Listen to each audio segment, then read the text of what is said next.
in accepting that Ahmadiyya perspective in Islam? Yeah, Alhamdulillah, I'm the only one right now, Ahmadi, in my family that I know of.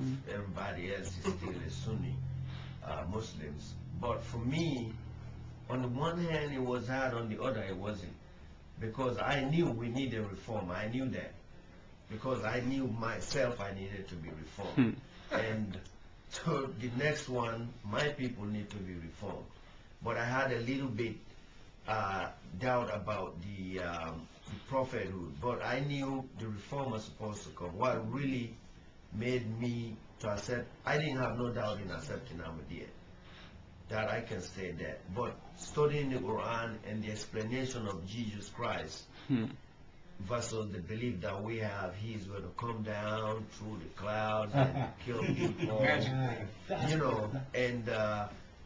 he's going to be leading the Muslims, and he is not a Muslim with a sword, and the explanation in the Quran, the Ahmadi Quran translation, that really made more sense to me. And that really made me understand this is the promised Messiah, and also understanding the surrounding the world, how things are going, and the understanding of the Ahmadiyya movement and the literature and the translation, all of that for me point me to the right direction, that this movement is the ones that's going to revive, and especially the love that the promised Messiah had for the Prophet and Islam. That's the kind of love that I was looking for. That's the kind of love I knew the Prophet had for Islam, and most of our people have, but they just been led, away. They don't see the Prophet at the time, or the Messiah of the time. Jazakallah. Yeah, very well said. Very well said. Jazakallah. We're going to move to our right now, to our brother Dawood. Assalamu alaikum wa rahmatullahi wa barakatuh. Dawood is the youth leader here in the Zion area. You heard Alpha mention the city of Zion. We're actually in Zion, Illinois right now. I don't think we're actually in the Jamaat that's based in Zion, Illinois. Right now, this recording is coming out of Kenosha, out of our brother Amir's apartment. Brother Amir and Uncle Abdul. Thanks for allowing us to, hang out in here. The hospitality has been great, of course. This is an extension of the house of the promised Messiah. That's all I wanted to do. And so Dawood, he's our youth leader for the Zion chapter of the Ahmadiyya Muslim community. So, Brother Dawood, can you tell us a little bit about yourself? Where were you born? Born like Amir in Racine, Wisconsin. And are you the only one in your family who is Ahmadi? I am the only one in my family, well, outside of my children, but yeah, my immediate family, your immediate family. Sisters, mother, father, I'm the only Ahmadi. And how, and what religion were you born into? What was your faith before accepting Ahmadi? I was called soft Christian. I was Christian. Probably my grandparents were like hardcore on both sides, hardcore Christian, but any denomination in particular, or Baptist? Baptist. Yeah, but my parents, they had a belief in religion, and but they didn't really press religion on us, So I guess they were in the mindset that they wanted us to choose our own religion. So how was it that you came about Ahmadiyya? Coming from a Baptist background, in America, it's. Yeah. And which year did you convert to Ahmadiyya? Maybe you can answer all that in the same. Well, I would say my path started in 1990. I was about 16 years old. Each one of us had different paths that we take. Like Alpha said, I think it was a lot that moved me to Ahmadiyya, as well as anybody else. Like Abdul explained how he came to Ahmadiyya, but Allah is the one that put him in those positions to meet Brother Ali and the different brothers. So, as strange as this might sound, I would say the spark of it was a Public Enemy song, and it was a song called "Show 'Em What You Got." And basically, the song is just a beat, and they would just mention these different people like Adam Clayton Powell, Marcus Garvey, Martin Luther King, Malcolm X. They would just say their name. They wouldn't say anything else about them. They weren't rapping about them. They would just say the names over this beat. So I was interested in, African history, African American history. And I took the song and I said, well, I'm going to read up on these people. So I read about Marcus Garvey and Clinton Powell. And I came up on Malcolm X, and his story it grabbed me, throughout the book. Whatever he was going through is what I was going through. So from that book, it made me, interested in Islam. Skip ahead to like 1991. I had been through studying Islam, like through the Nation of Islam teachings, and then some different so-called Sunni Orthodox Islamic books, whatever.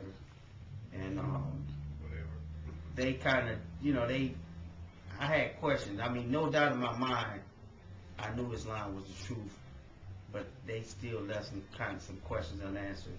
So in 1991, I met a brother, Waleed Ahmed. I was working at Burger King, 17 at the time, and so he was Ahmadi. He had joined the movement a year before, and so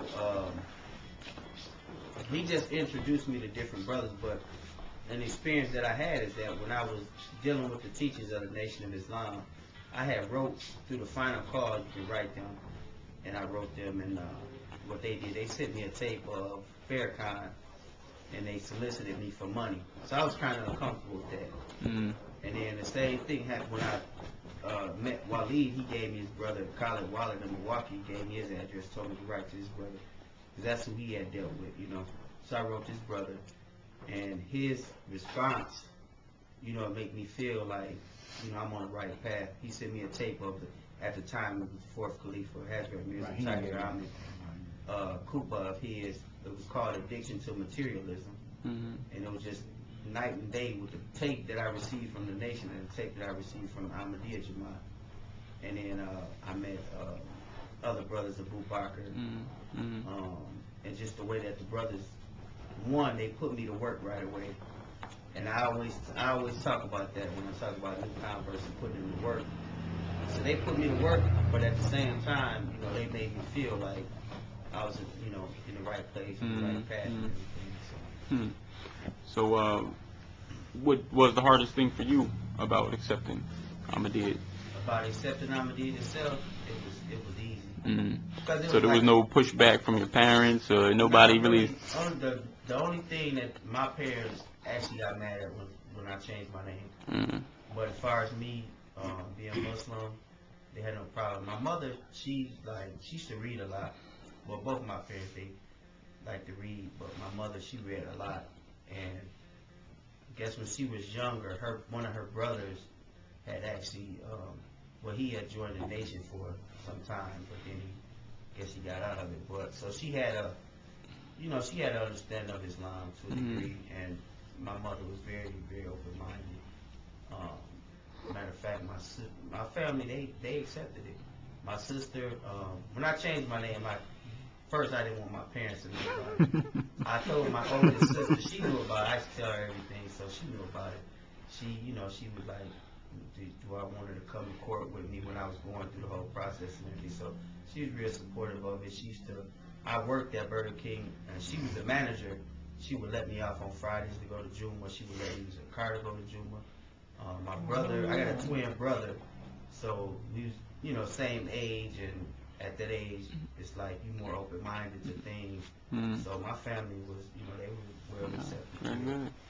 What do you think the greatest benefit has been for you in accepting Ahmadiyya? Something like a mirror. Where do I start? I guess the greatest would be the spiritual benefit, because that's what's going to be the most lasting.